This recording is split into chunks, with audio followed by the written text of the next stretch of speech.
अगर तुम normal routine दियाँ चिकन सब्जियाँ दालां हलीम खा खा के आके गए हो तो गवार दियाँ फलियाँ और चिकन बनाओ। चिकन नहीं लाइक करते तो बेशक थोड़ा जिन्ना बीफ का कीमा ऐड कर लो, लेकिन एक बहुत जानदार बहुत टेस्टफुल और हट के कदे कदे मिलती है सब्जी, लेकिन बहुत सोहनी है।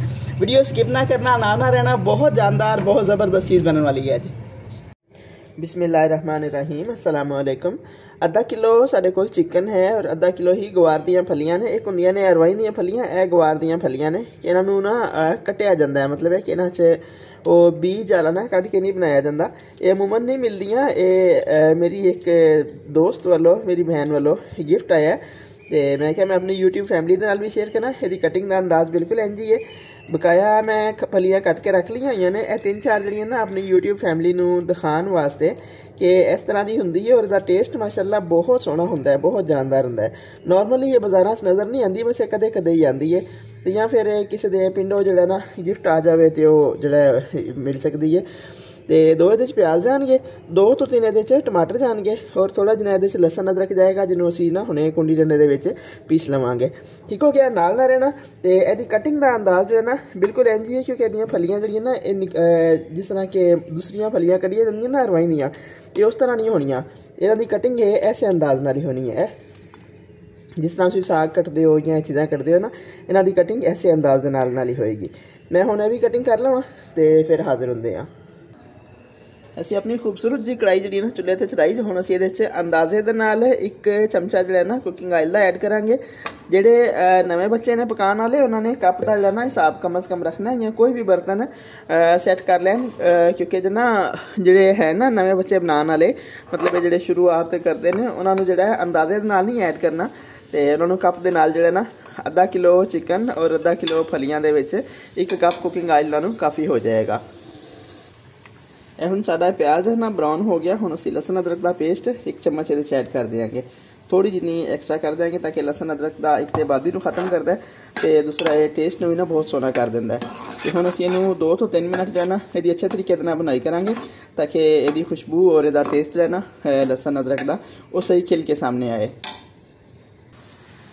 हुण साडा लसन अदरक ना बहुत सोहना भुनिया गया, देखिए इसका कलर भी हल्का हल्का गोल्डन हो गया। हुण असीं टमाटर ऐड करांगे। बिस्मिल्लाहिर्रहमानिर्रहीम। और टमाटर का हल्का जो सॉफ्ट होने वेट करांगे। टमाटर सॉफ्ट हो जाए फिर असीं लसन अदरक का पेस्ट और जो है ना नमक मिर्चा सॉरी वो ऐड करांगे। लसन अदरक का पेस्ट ऑलरेडी ऐड कर चुकी हैं, गलती नाल बोल गई। तो फिर असीं मसाले ऐड करांगे और उन्हां दी बनाई करांगे। हुण टमाटर भी काफ़ी हद तक सॉफ्ट हो गया। हुण असीं मसाले ऐड करांगे। बिस्मिल्लाहिर्रहमानिर्रहीम। आधी चम्मच ये हल्दी जाएगी, चम्मच छोटी वाली है। अगर तेरे को चम्मच बड़ी हो तो हिसाब रखना है। 1 छोटी चम्मच है ये जो ना कुटी मिर्च जाएगी। यह चमचियाँ ने जो छोटियाँ डब्बियां के नाल आंदियां ने। तो 1 मिर्च 1 चम्मच ही ये सुरख मिर्च दी जाएगी। नमक मिर्चा तुम अपने पसंद के मुताबिक थोड़ा कम या ज़्यादा कर सकते हो। और 1 चम्मच ही ये नमक जाएगा। तो हुण असीं इहनूं 30 तो 40 सेकंड हल्का जिहा कड़कड़ावांगे, फिर असीं इहदे चिकन ऐड कर देंगे। क्योंकि अगर चिकन तो बाद ऐड की इन्हों की सही बुनाई ना होए तो यह गले च बहुत तकलीफ देंदियां ने। बिस्मिल्लाहिर्रहमानिर्रहीम। हुण नाल ही चिकन ऐड हो गया और उन चिकन की असीं अच्छे तरीके नाल बनाई करांगे 6 तो 7 मिनट। फिर असीं इहदे च फलियां ऐड कर देंगे। हुण 2 तो 3 मिनट हो गए असीं इहदे च चिकन ऐड करके भुनदे होए। हुण असीं 1 घुट सारा पानी इहदे च ऐड करांगे। अगर तुहाडे कोल दही होवे तुसीं दही ऐड कर लो, ज़्यादा बेस्ट है। मेरे को इस टाइम दही नहीं सी, मैं इस वास्ते ना पानी का घुट ऐड कर लिया। तो बहुत ज़्यादा ऐड करने की जरूरत नहीं है क्योंकि यदि बनाई करनी है। नाले मसाले जी कोई थोड़ी जिनी कमी है ना प्याज वगैरह वो भी सही अच्छे तरीके यकजान हो जाएंगे।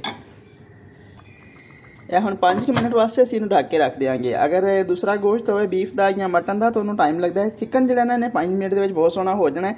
जी बकाया कसर होएगी फलियां दे नाल गल जाएगा सही। यह हुण 5 मिनट हो गए असीं इहनूं स्टीम ते रखे हुए हैं। तो हुण असीं थोड़ा जिहा इहनूं चमचा मार के तो जरा कि किसी की गल नहीं मारना चाहिए, लेकिन अपनी हांडी दे चमचा जरूर मारना चाहिए। चमचा चला के तो हुण असीं इहदे जो ना ऐड कर देंगे फलियां भी।